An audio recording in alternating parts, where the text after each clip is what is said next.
Yo les potes, tout le monde, j'espère que vous allez bien, c'est KBB2609, on se retrouve pour une toute nouvelle vidéo. Aujourd'hui, je vais vous donner mon avis sur qui est le plus puissant entre Goku et Saitama. Désolé s'il n'y a pas eu beaucoup de vidéos ces derniers temps, il y en a beaucoup qui se sont fait strike. Voilà, je vais vous les montrer à l'instant. Bon du coup les gars, qu'est-ce que j'ai? J'ai celle-là qui ne s'est pas fait strike. J'ai Quiz, tu préfères mon Naruto qui s'est pas fait strike. J'ai combat fictif Tsunade vs Kakashi. J'ai toutes celles-là qui sont pas fait strike. Maintenant, je vous montre celles qui sont fait strike. J'ai résumé foireux en moins bien du premier épisode de Naruto. Ensuite, j'ai classement des Hokage par leur puissance à leur meilleur niveau. Ensuite, j'en ai une autre, c'est top 3 de mes personnages préférés dans Naruto. Pour en revenir à la vidéo, sachez que je vais être très objectif, même si je préfère Goku. Donc maintenant, c'est parti.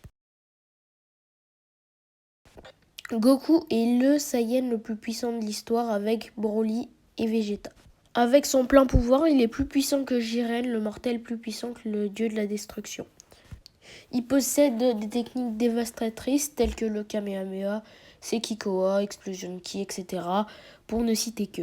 Goku n'est pas seulement un maître en puissance puisqu'il sait aussi se téléporter. Il est plus rapide que Minato par exemple dans Naruto. Retenez bien ça. En plus, il maîtrise des super transformations comme le Super Saiyan 1, Super Saiyan 2, Super Saiyan 3. On ne comptera pas le Super Saiyan 4 parce que c'est dans Dragon Ball GT.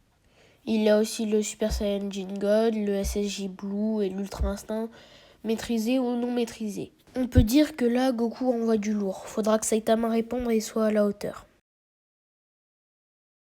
Saitama, c'est un être surpuissant qui peut battre n'importe quel ennemi, soi-disant, avec un seul coup de poing. Les seuls ennemis qui n'a pas pu démarrer avec un seul coup de poing, c'était au tournoi des univers. Il est rapide, puissant. Mais à la différence de Goku, il possède pas de ki ou chakra, donc il peut pas faire d'attaque énergétique comme le Kamehameha ou le Rasengan par exemple, qui sont propres aux deux univers qui possèdent ki et chakra. Mais comme je l'ai dit, il peut battre n'importe qui en un seul coup de poing. Donc le combat est serré. Bon, maintenant on passe au combat. C'est parti. Bon, pour moi, c'est une évidence. Goku gagne. Ce qu'ils disent, non, mais Saitama, nanani, nanana. Restez, voilà, les fans de Saitama, restez. Je vais vous expliquer pourquoi. Vous avez le droit de ne pas être d'accord avec moi. D'ailleurs, exprimez-vous dans les commentaires, ça augmente le référencement. Donc, faut déjà calculer l'ordre de puissance d'un animé à l'autre. Et Dragon Ball, c'est l'animé qui possède les êtres les plus puissants. Et faut le dire, et même si Saitama était tout simplement assez puissant en un coup de poing pour terrasser Goku, faudrait déjà qu'il arrive à le toucher. Je vous rappelle que Goku peut se téléporter, et ça très rapidement. Les pros Saitama vont me dire qu'il peut anticiper. Saitama a certes un sens du combat exceptionnel, mais pas plus poussé que celui de Goku, et il n'est pas connu pour être particulièrement intelligent. Bon, tout comme Goku, qui n'est pas très intelligent non plus, mais qui a le meilleur sens de combat, tout animé confondu. Faut pas non plus oublier que Goku, il a des transformations pour multiplier sa puissance de base par 50 comme le Super Saiyan 1, 100 pour le Super Saiyan 2 et 420 pour le Super Saiyan 3. Après, il y a Super Saiyan God et Super Saiyan Blue. Mais là, tellement les chiffres, ils sont astronomiques, les auteurs, etc. ne veulent pas nous le dire. Du coup, on va essayer de répondre à une deuxième question. À partir de quelle transformation est-ce que Son Goku est meilleur que Saitama? Là, non, toujours pas. Pourquoi? Parce que sa puissance de base en Super Saiyan 1 elle est multipliée par 50. Ce ne sera pas suffisante. Ses réflexes non plus. Parce que Saitama a non seulement un point rapide mais puissant. Là, je pense que le combat n'est pas du tout serré. Saitama défonce Goku littéralement. Désolé si c'est un clip de Sangohan Super Saiyan 2.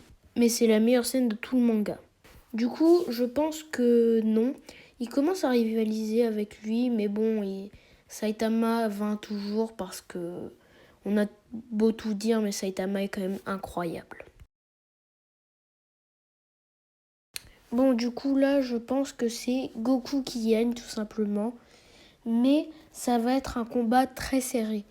Mais Goku va gagner finalement grâce à sa puissance et à son déplacement instantané. En tout cas, c'est ce que je pense. Si vous voulez mon avis pour Super Saiyan God, SSJ Blue ou Ultra Instinct, tout simplement, je pense que Goku réduit en bouillie Saitama. Désolé, le terme n'est pas très respectueux pour lui-même. Mais donc, pour moi, la conclusion, c'est que Goku est plus fort que Saitama à partir d'une certaine transformation. N'hésitez pas à me dire en commentaire ce que vous pensez. Si vous pensez que Goku ou Saitama est plus fort, et argumentez. Comme ça, je vous répondrai cordialement. Si vous dites que c'est Goku et pas cordialement si vous dites que c'est Saitama. Non, c'est une blague. Mais pensez qui vous voulez. Voilà. Moi, je pense que c'est Goku personnellement. De toutes les manières, je préfère Goku à Saitama, je vous l'ai dit. Et qui est le plus puissant restera toujours un débat. Mais pour moi, Goku est quand même plus puissant, je me répète. Je radote, je sais, comme un vieux. N'hésitez pas à vous abonner, à liker. J'espère que cette vidéo vous aura plu du coup. Donnez-moi votre avis en commentaire. Sur ce, peace.